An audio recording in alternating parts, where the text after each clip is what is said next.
Hello दोस्तों, जहाँ पर हम लोगों ने कल प्रोजेक्टाइल मोशन ख़त्म किया था वहाँ से हम लोग कंटिन्यू करेंगे। ठीक है, तो हम लोगों ने शॉर्टकट देखा था कि अगर हमें टीटा पता है और अल्फ़ा पता है तो हम लोग आसानी से जो है वो नेट वेलोसिटी जो है वो कैलकुलेट कर लेंगे। ठीक है, तो आगे स्टार्ट करते हैं, कंटिन्यू करते हैं वहाँ से।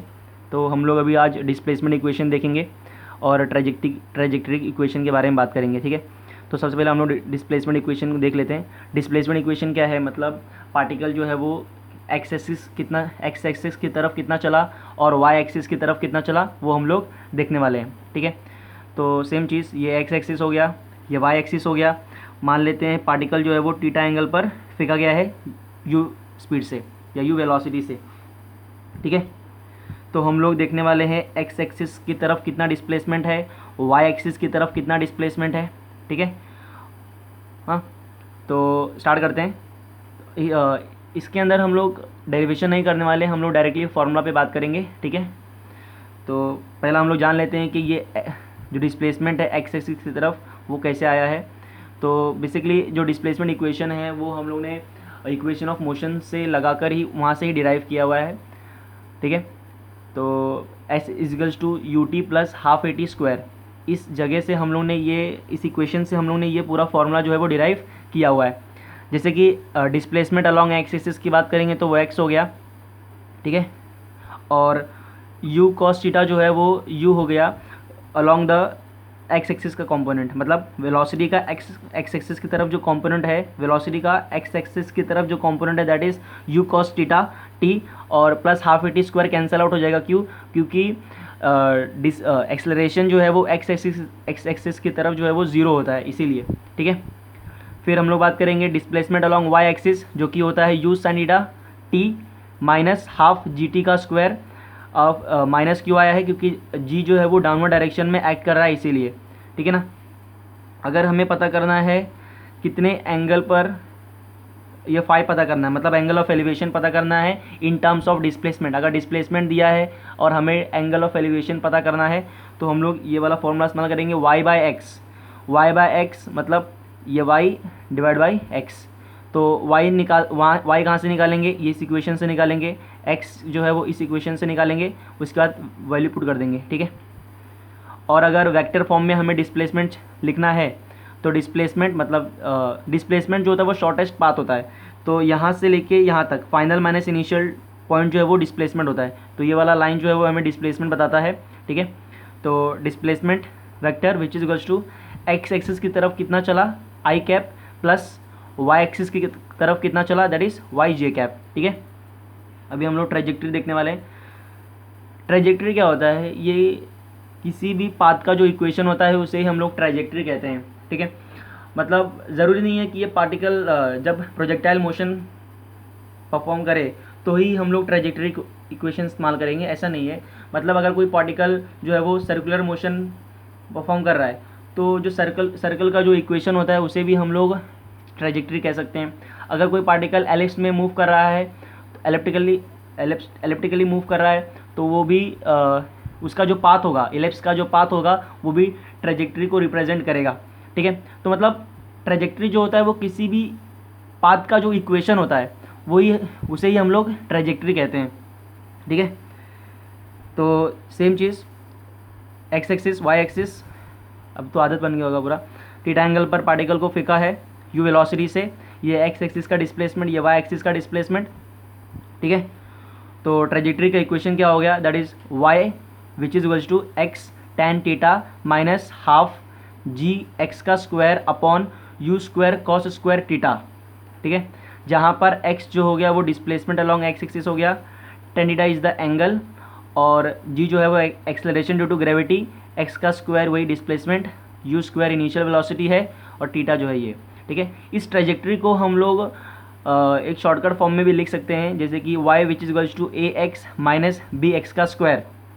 ठीक है, तो जहाँ पर a जो है, ये जो a है ये क्या रिप्रेजेंट करता है? ये पूरे tan थीटा को रिप्रेजेंट करेगा। ठीक है, उसी तरीके से जो b है ये half G U square cos square theta को रिप्रेजेंट करता है b। ठीक है, तो हम लोग इसको इस तरीके से भी लिख सकते हैं, y which is equals to A X minus B X का स्क्वायर, जहाँ पर a जो है वो tan थीटा को रिप्रेजेंट करता है, और b half G upon you square cos square theta को रिप्रेजेंट करता है। ठीक है, अभी हम लोगों ने इनका रिलेशन देखा था R H T U theta का। ठीक है, जो कि R tan theta equals to 4h था, और हाइट और टाइम ऑफ फ्लाइट के बीच का relation h which equals to 1/8 GT का स्क्वायर, ये देखा था। अभी हम लोग ट्रेजेक्ट्री से किस तरीके से हम लोग ये सब चीज़ें फाइंड आउट कर सकते हैं वो देखने वाले हैं। ठीक है, तो सबसे पहला ट्रेजेक्ट्री का equation y which equals to x tan theta minus half g x का square upon you square cos square theta, जहाँ पर इसको हम लोग इस इक्वेशन को इस तरीके से भी लिख सकते हैं, जहाँ पर a जो है वो tan थीटा हो जाएगा और b जो है वो half G upon you square cos square theta हो जाएगा। ठीक है, कोई दो चीज़ें पता है तो सब पता कर लेंगे। सेम चीज़ इतना याद रखना है हम लोग को, पहला ये दो चीज़ें पता करनी है, तो ये दो चीज़ें का फॉर्मेट याद रखना है, बाकी सब अपने आप कैलकुलेट हो जाएगा। जैसे कि पहला हम लोग को याद रखना है एंगल, तो एंगल कितना हो गया, that is tan theta which is to a। तो एंगल पता करना है तो tan थीटा जो है वो a के बराबर हो जाएगा। मतलब अगर ये ट्रेजेक्ट्री का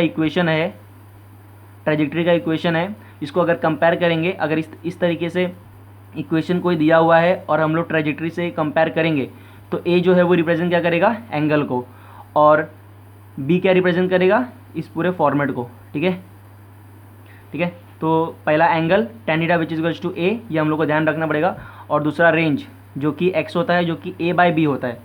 ये दो फॉर्मूला ही हमें याद रखना है, बाकी सब कैलकुलेट हो जाएगा। मान लो अगर मुझे हाइट ढूंढना है, मैक्सिमम हाइट ढूंढना है, तो वही वाला हमारा पुराना फॉर्मूला इस्तेमाल कर सकते हैं हम लोग, r tan theta which is to 4h।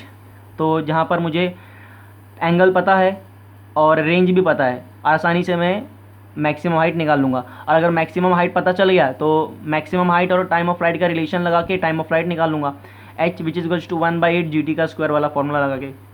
ठीक है,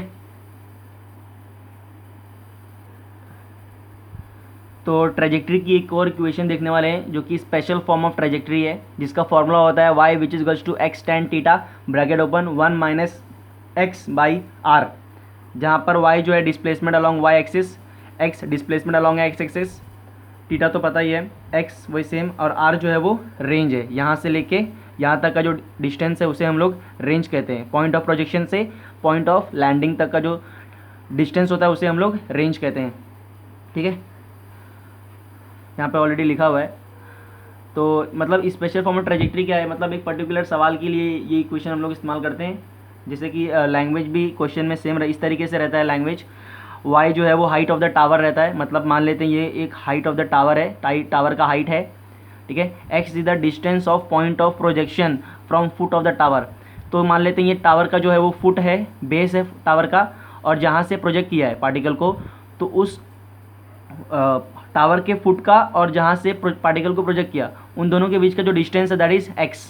ठीक है, फिर बोला है r minus x is equals to nothing but the distance of other point where projectile falls on ground from the foot of the tower. तो ये जो r माइनस एक्स क्या है, मतलब ये r माइनस एक्स आया कैसे, अगर पूरा r है और ये x है तो ऑटोमेटिकली r माइनस एक्स हो जाएगा। ठीक है, तो r माइनस एक्स डिस्टेंस कहाँ से है, टावर के फुट से जहाँ पर पार्टिकल जो है वो लैंड करेगा उसके बीच का जो डिस्टेंस है that is r minus x. ठीक है, अभी आगे बढ़ते हैं। तो अभी हम लोग ऐसा रेंज का कंसेप्ट देखने वाले हैं कि रेंज कब कब जो है वो सेम रहेगा। मान लो मतलब किस एंगल पर मैं दो पार्टिकल को अलग अलग एंगल पर फेंकेंगे, तो अगर मुझे सेम डिस्टेंस पर दोनों पार्टिकल को लैंड करवाना है तो कैसा मतलब कैसा केस बनाना पड़ेगा वो हम लोग देखने वाले हैं। ठीक है, तो सबसे पहला हम लोग हेडिंग डालते हैं same range from the horizontal. ठीक है, फ्रॉम हॉरिजॉन्टल देखने वाले। तो हमें क्या करना है, r1 इजगल्स टू r2 करना है। मतलब मान लेते हैं ये एक पार्टिकल है और एक दूसरा पार्टिकल है, ठीक है, जिसको भी वेलोसिटी से फेंका गया है, और इसका ये जितना रेंज कवर करता है वो r1 है, और इस ये दूसरा पार्टिकल का भी सेम डिस्टेंस इधर ही दूसरा पार्टिकल को भी लैंड करवाना है, तो उसका रेंज r2 मान लेते हैं। तो अगर दोनों रेंज को सेम करना है, मतलब दोनों पार्टिकल को सेम डिस्टेंस पर लैंडिंग करवानी है, तो क्या कंडीशन होनी चाहिए।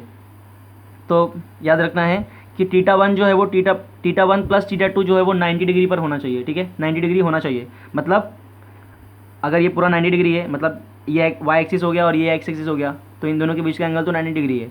अगर एक पार्टिकल को θ1 एंगल पर प्रोजेक्ट किया तो दूसरा वाला पार्टिकल का एंगल कितना हो जाएगा, ये तो हो जाएगा 90 माइनस थीटा। अगर एक थीटा है तो दूसरा कितना हो जाएगा 90 माइनस थीटा। ठीक है, तो याद रखना है दोनों का एंगल अगर सम करके दोनों के एंगल को अगर मैं प्लस करूँगा और 90 डिग्री अगर आया तो दोनों का रेंज कैसा होगा, सेम हो जाएगा। ठीक है, यहाँ पे लिखा है थीटा 1 जो हो गया वो थीटा 1 जो है थीटा, और थीटा 2 जो है 90 माइनस थीटा, दोनों को ऐड करेंगे तो 90 मिलेगा हम लोग को। तो angle should be taken from horizontal या वर्टिकल, मतलब अगर मैं थीटा ले रहा हूँ यहाँ से तो मैं हॉरिजॉन्टल से भी ले सकता हूँ। तो यहाँ पर हम लोगों ने हॉरिजॉन्टल का केस ही डिस्कस किया है। ठीक है, दूसरा केस देखते हैं कि एंगल का रेंज कब सेम रहेगा।